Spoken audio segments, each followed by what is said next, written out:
Здравейте хора, днес е 2 декември и си отворих от адвентс календара ми второто прозорче и от него излезна шлайм, където сама ще правя. И ще му сложа лъскави златни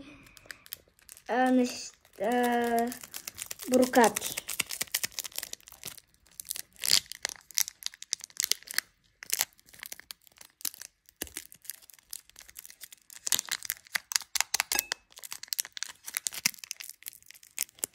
Сложих ги, сега трябва да малко да го разбъркам и да обера това, където падна.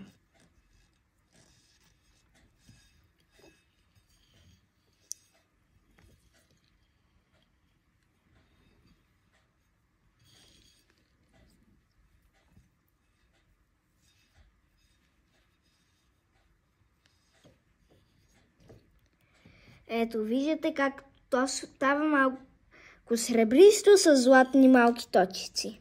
Лъскави.